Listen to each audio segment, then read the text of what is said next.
Dark Phoenix review. All right, so I saw Dark Phoenix. For those of you who don't know, I'm a huge X-Men fan. I'm pretty sure there's like an entire video on my channel, I think back from when Logan came out, where I just talked about how like X2 changed my life as a child and how much I love it. But just as a quick recap, like I got all the X-Men movies, even the really bad ones. I got all the X-Men cartoon shows from the original animated series to X-Men Evolution, which I adore and I feel like people forget about, but check out X-Men Evolution, it's hella good.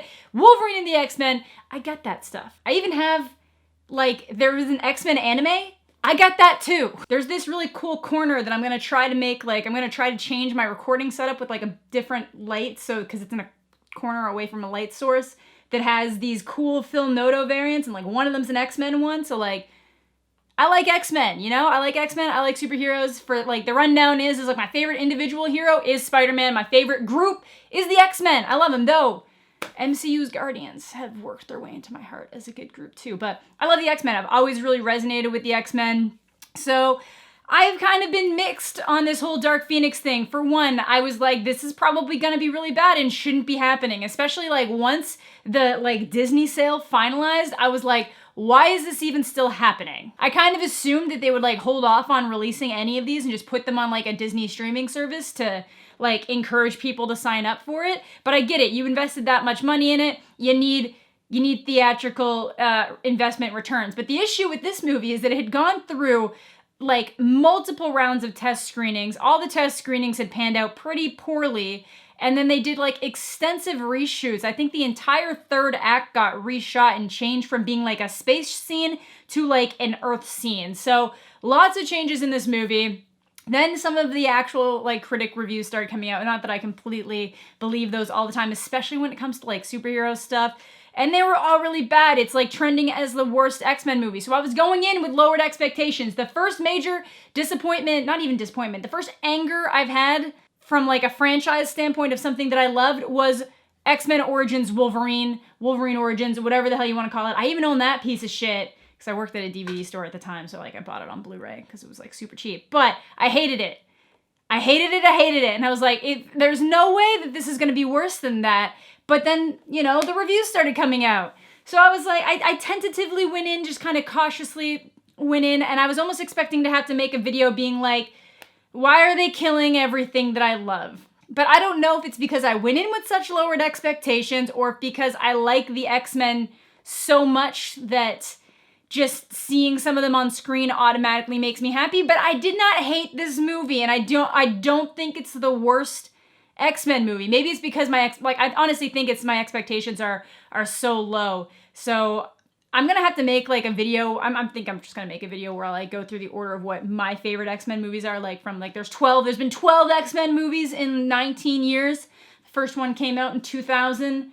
And you know, they're so across the board, like quality wise. Like obviously Dark Phoenix is not compared to anything that the MCU has accomplished recently, but I would put it on par with, you know, probably Thor Dark World, which a lot of people were like, well, I fucking hated Thor Dark World. But there were parts of Thor Dark World that weren't that bad. And when I watched it in theaters, I actually enjoyed it. It has a lot of flaws, but it wasn't like as unlikable as some people made it out to be. And that's kind of how I feel here. It has flaws, but it's really not that horrendous. So basically my recommendation in terms of watching it, if you were like a big X-Men fan that's mostly been okay with everything that's happened and you're just kind of like, you enjoyed the ride and, you know, Apocalypse wasn't completely horrendous to you, go watch Dark Phoenix. I really don't think it's any worse than Apocalypse. And it doesn't have, like, honestly, Apocalypse as a character in that movie was just horrible to me, like flat out pissed me off. But if you at least had a decent time watching that movie, you'll probably have a decent time watching this. They take a pretty dark turn with certain things. I think Sophie Turner really comes into the role in this. People might disagree with me, but I wasn't really huge on her in Apocalypse, but I really think she pulled it around for this. I realize that the entire movie is centered around her, but for the most part, I think she did a significantly better job. Obviously, there's flaws. Like, I'm pretty sure they let the same person who wrote The Last Stand write and direct this movie. That was probably a poor choice. that was definitely a poor choice. Overall, I kind of agree with the sentiments that this X-Team probably should have been done after Days of Futures Past, and then you just ended off with Logan. Even though Logan's kind of the end to the Wolverine trilogy, this, like, Logan would have served well as an ending to this, you know, Fox trilogy as well. But instead we get Apocalypse and we get Dark Phoenix. And which is kind of unfortunate because I think MCU could really knock a Dark Phoenix story out of the park, but who the hell knows when that'll happen now, because that's been done so many times. And then there's, like, obviously the issue where she clearly has the Phoenix Force at the end of Apocalypse, and now it's different. There's a lot of continuity errors. Like, once they started going back in time and shit, like, there's a lot of continuity errors, but it's fine. Like, obviously, like, this is 1992 and this is 2000, and this is these people are supposed to turn into these people in that short amount of time. Now, I know one of the main complaints is that, like, it doesn't feel like an X-Men movie. There's only, like, a few parts where they feel like a well-oiled group of X-Men, which is kind of, like, right at the beginning, which was fine. I'm glad we got to see that. But I feel like they at least tried to subvert your expectations in that regards, because they just called it Dark Phoenix. They didn't call it X-Men Dark Phoenix, and when you go to buy tickets online, it's just Dark Phoenix. It's like Avengers was Avengers Endgame, not just Endgame. So this is just Dark Phoenix. So in my opinion, they're really just trying to let you know that, like, yes, this is the focus of the character. We are going to have moments with other characters. Obviously, there's going to be some growth in that regard, but don't expect to get too much in depth with these side characters because we are focusing on Dark Phoenix. I think the train sequence that's in the movie, which is in the trailer, was, like, really well handled. I thought that gave you a really good insight into, like, different characters being able to use their powers, really let people kind of, like, show off in ways that they hadn't in the past. Like, Nightcrawler's never gonna get a moment as good as he did in X2 with the White House scene, but you still get a good moment out of him. You kind of get to see Storm go off, Bees go off a little bit. You know, Cyclops, Ty Sheridan was always a poor choice for me. I feel like everybody really stepped up to the roles except him, but I guess, like, a lot of it comes down to writing. So I will say that there's a lot of faults in the writing, specifically from, like, a dialogue standpoint. Like, some of the dialogue really just doesn't flow as well as you'd want it to. Like, I understand that the sentiments that they're trying to you know, put out there, but then, like, the way that it's written just isn't great. And that's something that really should have been tightened up. And I think that obviously that just comes down to the writing. Like, the actors can't very few people can be like Ewan McGregor pulling out, you know, making some lines work like he does in Star Wars. You know, not everybody can do that. Not everybody has the ability to do that. There's a lot of moments that are in some of the trailers that didn't make it into the movies at all. And obviously some people are just going to be upset with how they portrayed Phoenix and, like, Dark Phoenix in general. The movie was already 2 hours long. I feel like the beginning could have had a little bit more work. I feel like once it starts, it just really starts going. I think it could have served a little bit more time when she first kind of gets the Phoenix Force and just kind of let that run its course a little bit longer. You know, I don't want to spoil it too much here. I'll talk some spoilers in a minute, but, you know, if you basically hated the last handful of, like, X-Men movies, and, like, to the point that, like, it upset you, like, if Apocalypse upset you, maybe don't watch this. But if you watched Apocalypse and you're like, you know what, it's not great, you know, the highlights of the X-Men are behind us for now. But I, you know, at least somewhat enjoyed it. You'll probably enjoy this. And that's coming from someone who, you can, like, my stream, I've been not shitting, but I've just been saying this movie is pointless, shouldn't be happening, that it's been delayed so many times. So I feel like going in with lowered expectation helps. Don't go in expecting it to be amazing, because it's not amazing. It has a lot of plot issues. It has a lot of, you know, even, like, continuity errors. It has dialogue issues. It has a lot of stuff that happens that just doesn't like, really make sense. Like, Magneto does one thing at one point, and I'm like, why? And that's, like, a very common question of, like, why the hell that happened. But it has a lot of really good moments too. A lot of really great, like, spectacle-defining moments, like with characters using their powers, some nice interactions with characters, and just certain people kind of being held accountable for certain actions, and maybe it doesn't follow through right to the end. The ending probably could have used a little bit of a boost as well. But overall, not the worst way to spend my Thursday evening. You know, not the best. I'd say in terms of, like, the better movies I've seen the last couple weeks, Booksmart, hilarious, had such a great time watching it, and Rocketman was a really, really fun movie. I'm sorry I didn't do reviews for those, but they were good. Oh, and before we get to the spoilers, Hans Zimmer's soundtrack, top notch all the time. Great use of music in these newer X-Men movies. Just absolutely phenomenal use of music, and that doesn't change here. It's spectacular. I would, yeah, 100% recommend. And if you guys don't have any experience with any kind of Phoenix stuff, read through the Claremont run. It's very good. But yeah, on to the spoilers. So if you have not seen Dark Phoenix and you don't want to know anything about spoilers, this is where you should get off. This is where you should leave.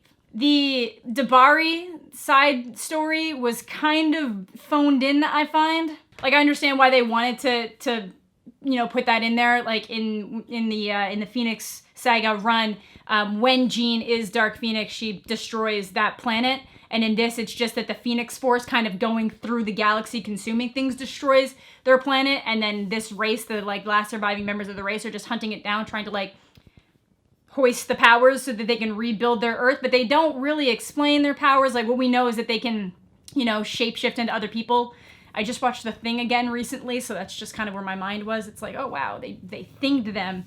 But yeah, they basically just like become other people, but then they have like all like these weird power sets. They can do things that they don't ever really explain how or why they're doing them. And I'm pretty sure a lot of that storyline got cut out because there's moments that were like in the trailer that clearly aren't in the movie between, Jean and Jessica Chastain's character. I think her name is Vuk, because they never actually say her name, but I'm pretty sure based on recollection, yeah, that's at least what, yeah, I'm pretty sure, yeah, 616 Vuk.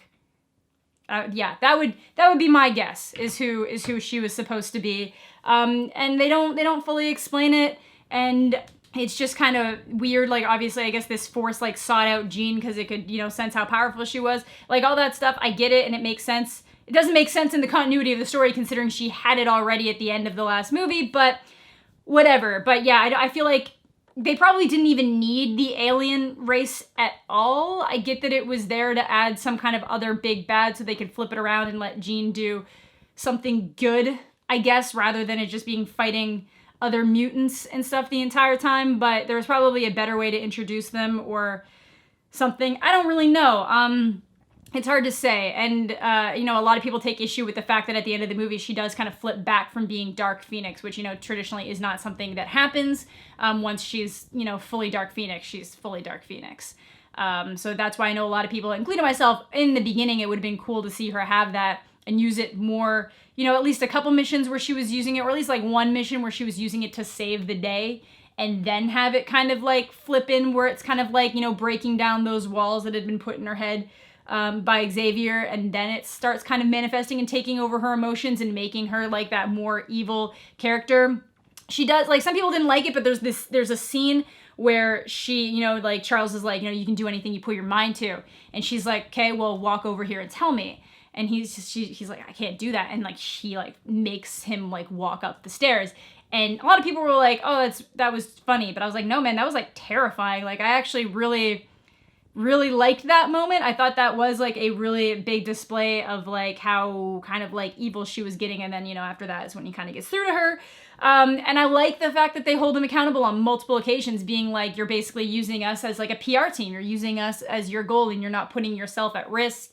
And trying to hold him accountable on multiple times, and like even Eric gives him the whole like like you're always sorry, and there's always another speech. There were some really good moments in this. It just, obviously there were a lot of flaws, and obviously I feel like you go through that many reshoots, you're gonna have flaws, but I think the biggest mistake was just from conception. They shouldn't have let him direct and write this story again. They should have brought in different writers. They should have brought in a better director. And I think that would have made a lot of, like, a huge difference. Even if they wanted to let him write it, the fundamentals of the story really aren't that bad. It is kind of rough because there's such a big time jump between where we had last seen them and where they are now. I think that is one of the other bigger issues, where the intro could have used a little bit more kind of like exposition. But I think with like a different director and somebody just tightening up that dialogue, we'd be kind of seeing a very different story here, because for the most part, the actors all did a really great job. Like, obviously I don't think anybody would have been completely happy, but to me, it's definitely not the worst of the X-Men movies. I would say, I would definitely say Wolverine Origins is worse. Not that that means anything. Yeah, what else? Oh, I didn't really like the fact that they didn't like specify that Magneto was on Geonosis. It was just kind of like, oh look, he's got an island now. It would have been nice if they had specified what that was. Obviously, there's the issue where like the entire movie she just can't control it, and then suddenly she kind of can. That's always kind of a problem, but I don't know. You guys let me know what you guys are thinking. I really did like the train scene. I liked, you know, Kurt kind of going around and actually getting violent and the different displays of Magneto's power. I feel like they used some of the best scenes in the movie in the trailers, which was a mistake because honestly the Magneto like helmet crushing scene was like really, you know, cool to see, but it kind of, we'd already seen it in the trailer before, but it's still, I really thought that was a good scene. I think that whole moment was really cool. But again, I'm kind of, I don't know, there must have been either not using the Dabari or just addressing that in a different way because they kind of felt phoned in, very much like the Dark Elves did in Thor 2. So, you know, it's not a perfect movie by any means, but yeah, if you're like an X-Men fan and didn't get like enraged by Apocalypse, give it a watch. If Apocalypse actually angered you, I can't see you having a good time watching this, but otherwise it's probably worth a watch. If you're not a fan of the X-Men at all, there's probably no reason to watch this. Like, I guess maybe if you're like a Sophie Turner fan or something, but yeah, that's probably gonna do it for today's video. If you guys have seen Dark Phoenix, let me know what you're thinking in the comment section down below. Do you think the critics are right? Do you think I'm being too like chill on it? Is it actually as horrendous as they're saying? Let me know down below. But that is going to do it for today's video. Thank you all so much for watching. Have a fantastic day, and we'll catch you all later.